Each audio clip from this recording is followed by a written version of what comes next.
નમસ્કાર દોસ્તો, વિડીયોમાં ફરી એક વખત તમારું સ્વાગત કરું છું.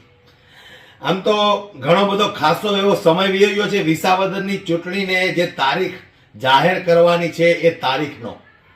લગભગ આપણે જોઈએ તો છેલ્લા દોઢેક મહિનાથી આમ આદમી પાર્ટીના ગોપાલ ઇટાલિયા ગામડે ગામડે જઈને પ્રચાર કરી રહ્યા છે, નાની મોટી સભાઓ કરી રહ્યા છે, લોકોની સાથે મુલાકાતો કરી રહ્યા છે, લોકોની જે કઈ વેદના છે, જે કઈ પ્રશ્નો છે એ સાંભળી રહ્યા છે. ખૂબ મહેનત કરી રહ્યા છે છેલ્લા દોઢેક મહિનાથી ગોપાલ ઇટાલિયા અને સમગ્ર આમ આદમી પાર્ટીની ટીમ. ત્યારે કોંગ્રેસ પાર્ટીએ કે ભારતીય જનતા પાર્ટીએ હજુ પણ વિસાવદરની અંદર પોતાના ચૂંટણી પ્રસાર માટે પગ નથી મૂક્યો એવું કહી શકાય. ત્યારે ફરી એક વખત આજે એવી જબરજસ્ત સભા ગોપાલ ઇટાલિયાએ કરી છે રાત્રિના સમયે. અને ગોપાલ ઇટાલિયાને સાંભળવા માટે રાત્રિના સમયે જેટલી સભાઓ થાય છે એ સભામાં લોકો ઉમટી પડે છે, કારણ કે ગોપાલ ઇટાલિયા આ ખેડૂતોના પ્રશ્નને વાચા આપી શકે એવું ત્યાંના રહીશોનું કહેવું છે. ગોપાલ ઇટાલિયા જો વિધાનસભામાં જશે તો ખેડૂતોના પ્રશ્નો વિધાનસભા સુધી પહોંચશે, આ ત્યાંની જનતાનું કહેવું છે. એટલે ગોપાલ ઇટાલિયાની દરેક સભામાં લોકો ઉમટી પડે છે. ત્યારે દોસ્તો આજે ફરી એક વખત એવી જ સભા તમને સંભળાવવા માંગુ છું. સભાની અંદર ગોપાલ ઇટાલિયાએ ખૂબ સરસ મજાની વાત કરી છે. થોડો સમય કાઢીને સાંભળો તમે ગોપાલ ઇટાલિયા શું બોલ્યા છે. કોઈક જગ્યાએ લોકો સાથે અન્યાય અત્યાચાર થયો હોય કે ઘટના દુર્ઘટના બની હોય, ત્યાં થઈ ગયું. અલેરિયા ગામમાં અમારી ઉપર ભાજપના ગુંડાઓએ હુમલો કર્યો તમારી પડકે. ઈશુદાન ગઢવીની ગાડીના કાચ તોડી નાખ્યા. ખેડ બ્રહ્મામાં અમારી ઉપર નો છોડીને ત્યારે તમારી વચ્ચે અહીંયા આવીને ઉભો છું મત માંગવા માટે કે હું આટલી બધી વસ્તુ જોઈને, જાણીને, અનુભવીને, જીરવીને અને પછી હું ઉમેદવાર બનીને તમારી વચ્ચે આવ્યો છું. તમને બધાને એમ લાગતો હોય કે આ છોકરો ધારાસભ્ય બનવા લાયક છે તો આ ગામમાંથી 1000 મત આમ આદમી પાર્ટીને આપો એવી મારી આખા ગામને લાગણી છે. મને તમે બધા જવાબ આપો હોંકારો દઈને. આગળની વાત બધાએ બોલવાનું છે. તમને બધાને એમ લાગે છે કે હું ધારાસભ્ય બનવાને લાયક માણસ છું એવું લાગે છે બધાને? આગળ એટલામાંથી જવા દેવો. ટોળામાં કોણ નાક નહીં, એટલે ખોટો અવાજ ન કરતા. આપણે માતાજીના સાનિધ્યમાં બેઠા, એના ચરણોમાં બેહીને આપણા સૌભાગ્ય છે. મારું પોતાનું, તમે તો રોજ છો ગામમાં, મારું સૌભાગ્ય છે કે માતાજીના ચરણોમાં આપણે બેહીને વાત કરી શકીએ. એટલે અહીં ખોટી વાત કરાય નહીં. માએ તો રાનો રીતે ઓલું કરી નાખ્યું હોય તો પછી આપણે તો નાના પડી ગયા એમાં. એટલે મને તમે બધા એમ કહો કે તમને એમ લાગે છે કે આ ગોપાલ ઇટાલિયો ધારાસભ્ય બનવાને લાયક માણસ છે, બધાને લાગે છે? દોસ્તો, મારી ઉંમર બહુ નાની છે. હું 35 વર્ષનો અત્યારે છું, અહીં ઉભો છું ત્યારે. પણ નાની ઉંમરમાં ભગવાને મને અનેક અનુભવો, ચડાવ ને ઉતાર ને ઢાળ ને કરાળ ને બધું દેખાડી દીધું. અને બધું મેં કીધું એમ સહન કરીને, શીખીને, અનુભવીને પછી હું અહીંયા આવ્યો છું. આ મારો અનુભવ. હું વકીલ છું. આજે મારે તમને વાત 2-4 મુદ્દાની બીજી આ મારો પરિચય પૂરો થયો. આ મારો ઓળખાણ છે કે ભાઈ આ આટલું આવડે છે, આટલું શીખેલા છે, આટલી ખબર પડે છે, આટલું કરવાનું. એ પરિચય વાળી વાત પૂરી થઈ. હવે વાત હું તમને ચૂંટણી વાળી કરું કે આ ચૂંટણી 1.5 વર્ષ પૂરતી ચૂંટણી આવવાની છે. આમ તો કદાચ 2 વર્ષ હોઈ શકે, પણ હવે અત્યારે પૂરી થાય ત્યાં 2-3 મહિના ટૂંકા થઈ જાય. આવતી ચૂંટણી આવે અને 4 મહિના પહેલા પાછું ઓરવીન ચૂંટણી થાય આમાં. એટલે ઈ ટાઈમ એટલો કપાઈ જાય. વચ્ચે મોય 1.5 વર્ષનો ટાઈમ છે એમ માનીને જો આપણે ચર્ચા કરીએ તો 1.5 વર્ષ પૂરતી ચૂંટણી એટલે કોઈ પાર્ટીની ચૂંટણી ન કહેવાય. કેમ કે હવે એક સીટની ચૂંટણી અને એ પાછું 1.5 વર્ષ. એક સીટ ભાજપની આવે તો કઈ ભાજપને કઈ મોટી સરકારની બહુમતી નથી વધી જવાની. એક સીટ નો આવે તો એની સરકાર પડીને ભાંગી નથી જવાની. અમારી એક સીટ આવી જાય તો અમારી સરકાર બની નથી જવાની. પણ દોસ્તો, એક જ સીટની ચૂંટણી છે એટલે મારું એ નક્કી કરવાની આ ચૂંટણી છે. પાર્ટીની ચૂંટણી તો 282 સીટની ચૂંટણી હોય તો ગણાય. 1.5 વર્ષની અંદર કોણ માણસ છે જે આ વિસ્તારની વાતને વિધાનસભા સુધી પહોંચાડી શકશે? એની આ ચૂંટણી 1.5 વર્ષ પૂરતી આવે છે. એટલે હું આપની પાસે એવી આશા રાખું છું કે માત્ર 1.5 વર્ષ પૂરતી એક તક મને જો તમે આપશો તો હું કાયમ માટે ઋણી રહીશ ને ખૂબ સારું કામ આ વિસ્તાર માટે હું કરી શકીશ. દોસ્તો, હું જ્યારથી ઉમેદવાર બન્યો તો ભાજપના માણસોએ કેટલાક ગામડે પબ્લિકને ભરમાવાનું ચાલુ કર્યું ઈ કે આ આવશે, તમે હામા મત આપશો તો કામ નહીં થાય, વિસ્તારનું કામ નહીં થાય, કામ નહીં થાય. એક ગરીબ માણસ હોય, એક નાનો માણસ હોય, એક સામાન્ય માણસ હોય કે જેને બહુ રાજકીય રીતે બહુ એને કઈ બહુ અનુભવ ન હોય, એવા માણસના મોઢે જો એવું કહેવામાં આવે કે ભાઈ તમે ભાજપને મત નહીં આપો તો કામ નહીં થાય, સરકાર ભાજપની છે, આ ક્યાં ભાજપમાં છે, તો ઓલો સામાન્ય માણસ હોય ને બિન અનુભવી, એની વાત સાચી લાગે. વાત તો તારી સૌજી સાચી છે. હું તમને જવાબ આપતો જાઉં. ભાજપના કાર્યકર્તાઓને મારી વિનંતી છે કે આવી ખોટી અફવા ન ફેલાવો. ભાજપના નેતાઓને એટલી જ બધી જનતાના કામની પડી હોત તો આ 2 વર્ષથી ચૂંટણી ટલ્લે ન ચડાવી હોત. 2 વર્ષ સુધી આ વિસાવદર વિધાનસભાને ધારાસભ્ય વગરનું રાખ્યું. એ જ ભાજપ વાળા હવે એમ કે છે કામ નહીં થાય. કિરીટભાઈ પટેલે, હર્ષદભાઈ રીબડિયાએ અને ભૂપતભાઈની ત્રણેય ભેગા મળીને 2 વર્ષ સુધી ચૂંટણી ન થવા દીધી આ વિસાવદર વિધાનસભામાં. અને હવે એના એમ કે છે કામ નહીં થાય. કામ જ કરવાના હતા, કામ કરાવવાના હતા. કામની ચિંતા હતી, બહુ ગામની બહુ ચિંતા હતી, તો કામ 2 વર્ષ સુધી ચૂંટણી ન થવા દીધી. ગઈ સાલ પાથરા કરતા હતા ખેતરોમાં, લાગડ ચારો તરફ માવઠું થયેલું. ગઈ સાલે છે મલકમાં ધારાસભ્ય નહોતો. કોને રાવ કરવાની, કોને જઈને મળવાનું? આ ઇકોઝોન નો પ્રશ્ન ગાજો છે દિલ્હી સુધી, પણ કોને ફરિયાદ કરવાની? ગામ ધારાસભ્ય વગરનું. શું કામ? કિરીટભાઈ, હર્ષદભાઈ લે. હા યાર, અમિત શાહ જેવો લાગે. અહીંયા એની ક્યાં કરવાની? ગજબ માણસ. એ કામ ગયો છે, હું જોઈ રહ્યો હતો. ગયો મેં કીધું અમિત શાહ જેવો હતો, એકદમ હટો હતો, એકદમ કમ્પ્લેટ. એમ બોલ્યો નહીં. નામ જ છે હાલ લે. મેં અહીંથી ગયો, મેં 2 વાર વળીને જોઈ લો કોઈનું મારે સામું ધ્યાન હોય. મેં જોયું અમિત શાહ થાય છે ગમે, આપણી સભામાં ક્યાં આવ્યો?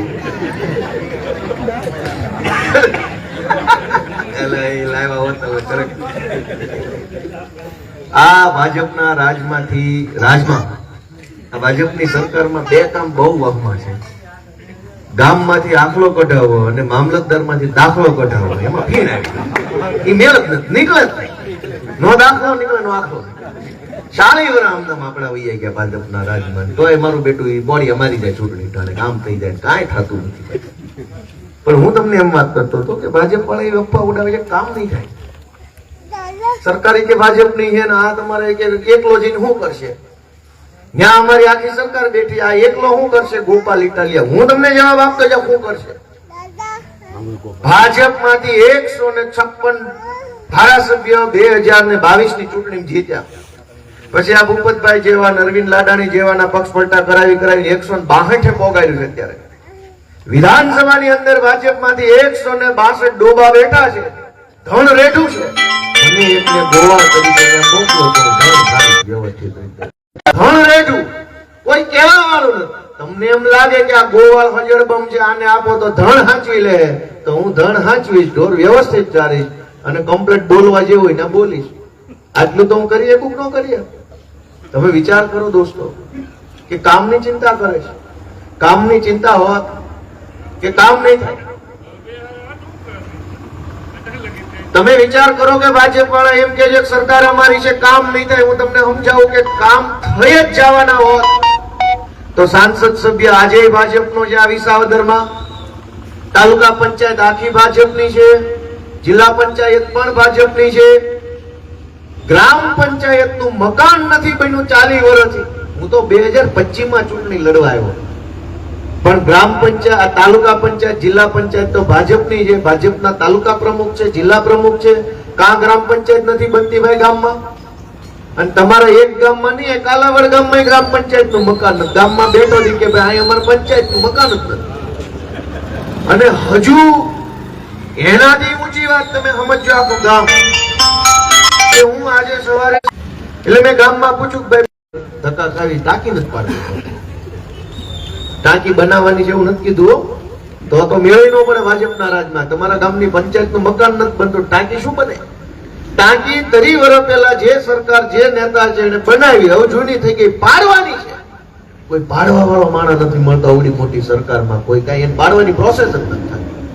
અને માત્ર છેલડગામાં નહીં, સાકરોડા ગામમાં ગયો તો ભેસાણ તાલુકાના સાકરોડા ગામમાં આવી રીતે બેઠા, કીધું હું પ્રશ્ન કે આ જો ટાંકી છે ને પાડવાની છે. જામકા ગામમાં મીટિંગ હતી, મેં કીધું હું પ્રશ્ન કે આ ટાંકી જોઈ, આ પાડવાની છે. ગામો ગામ ટાંક્યું પાડવાની છે. ટાંક્યું પાડવાના કામ જો ભાજપથી ન થતા કયા મોઢે દર ચૂંટણીએ વયા આવતા હશે. ટાંકી બનાવવાનું કામ નહીં, બનાવવાનું તો નહીં, હજી ભૂલી જાવ. રોડ નહીં બને, પંચાયતનું મકાન નથી બનાવતા, શાળા નહીં બનાવે, રમત ગમતનું મેદાન નહીં બનાવે, એ તો ભૂલી જાવ. બનાવવાની વાત જ નથી કરતા.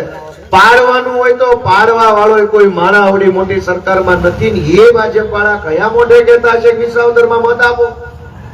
હું તમને એમ કહેવા માટે આવ્યો છું કે સરકાર ગમે એની હોય, માણા પાણીદાર હશે તો કામ થશે. એના દાખલા તમારે હરખે પડખે જ છે. જસુભાઈ બારડ છે, અહીંના સાંસદ સભ્ય હતા. મને ઘણા ગામમાં લોકોએ સંભાળણું કર્યું કે ભાઈ ઈ માણા મરદ હતો, ઈ તારે કામ કરાવી નાખતા. પણ ઈ તો વિરોધ પક્ષમાં હતા, સરકાર બીજા પક્ષની હતી, છતાંય કામ કેમ થયું? કેમ કે માણા મરદ હતા. ઓલી બાજુ ગયા ભેસાણના હાવ જેતપુર છેડે, જ્યાં વિઠ્ઠલભાઈ રાદડિયા લોકો યાદ કરતા હતા. વિઠ્ઠલભાઈ કોંગ્રેસમાં હતા, સરકાર ભાજપની હતી, તોય કામ થયા. શું કામ? માણા મરદ હતો. કેતનજી બાબા હતા, વિરોધ પક્ષની પાર્ટીમાં હતા, સરકાર આ પક્ષની હતી, છતાંય કામ તો એના હાથે થયા કે ન થયા? તમે મને કહો તો ખરા. કઈ કામ થવાની ગેરંટી એક જ વસ્તુની છે કે માણા મજબૂત હશે તો કામ થશે. બાકી ભાજપની બકરી ખીલે બાંધશો તો કામ નથી થવાની. ભાજપના માણાથી કામ થાય એમ નથી, કેમ કે કામ હવે એને કરવાની દાન જ નથી. આપણે ત્યાં એવું છે કે આ ભાજપની પાર્ટી છે, પેલું ધરાઈ ગયેલા ઢોર ને કેમ નકરી નીણ નાખ કરો તો હોગા કાઢે, હોગટ કાઢે ને બધા. આ 40 વર્ષની ભાજપની સરકાર કાંઈ કામ ન કરે, ખેડૂતને લૂંટે, ખેત મજૂરોને લૂંટે, માલધારીને લૂંટે, રત્ન કલાકારોને લૂંટે, બધાને લૂંટે, છતાંય ચૂંટણી એને મત મળે એટલે ભાજપ હવે મતની વોગટ કાઢે છે. અમારી જેવાને તો વોગટમાં એક મત આપી દેવો ને 1.5 વર્ષ પૂરતો તો હોશે હોશે અમે લઈ લેવું ને હોશે હોશે દોડીને કામ કરશું. હવે એને એક મતની જરૂર નથી. આપણા મશીનમાં કોઈ નથી પેલું, પણ લોકો એ લાંબી ચર્ચાનો, પણ મશીનમાં કોઈ ગડબડ નથી. હું જાહેરમાં બધાને કહેતો જાઉં, એ મગજમાં રાખતા નહીં, એવું કઈ થતું નથી.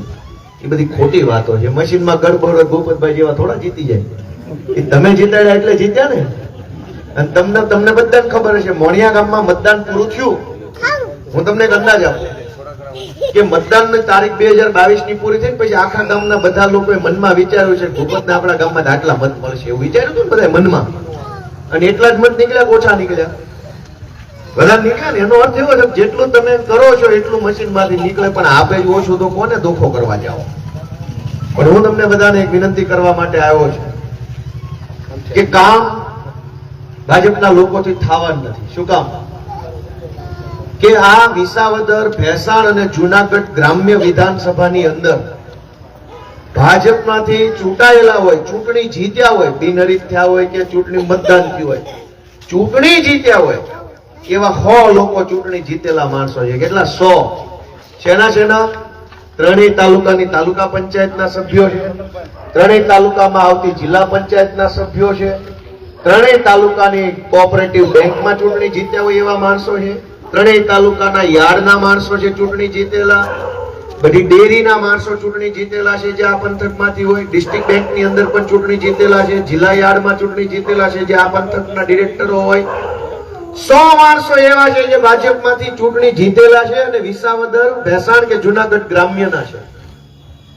અને બીજા 50 એવા માણસો છે કે જે ભાજપના ઊંચા હોદ્દા ઉપર છે, તાલુકા પ્રમુખ, તાલુકા મહામંત્રી, તાલુકા ઉપપ્રમુખ, તાલુકા યુવા મોરચા અધ્યક્ષ, એવા ત્રણેય તાલુકાના પ્રમુખ, ત્રણેય તાલુકાના મહામંત્રી, ત્રણેય તાલુકાના યુવા અધ્યક્ષ, કુલ 150 જણાનું મોટું ટોળું છે જે આ વિસ્તારના કાંઈક કહેવાય એવા આગેવાનો તો ગણી શકાય.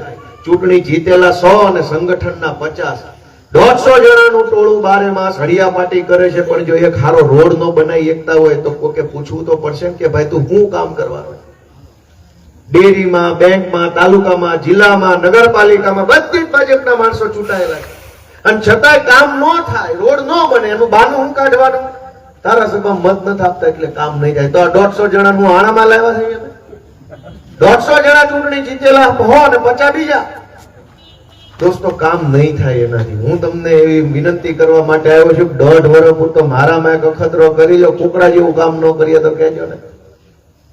1.5 વર્ષનો અખતરો કરવામાં. અને કામ કેવું છે તમે સમજો કે એક હોય કે તમે નેતાને ઠોહાવો અને એ કઈક કરે તો કરે, ઓલું માદું ઢોર હોય ને ઠોહાવું પડે, અમુક ગોઠલાને બહુ ઠોહાવું પડે, ઓલું ખરી પેની અણી મારી પડે, વારી પડે, સેજ હાલે. તો આવા જ વિડીયો જોવા માટે અમારી YouTube ચેનલને આજે જ સબસ્ક્રાઇબ કરી લો, બેલ આઇકન પ્રેસ કરી દો, જેથી કરીને અમારા દરેક વિડીયો સહેલાઈથી તમારા સુધી પહોંચી શકે. નમસ્કાર.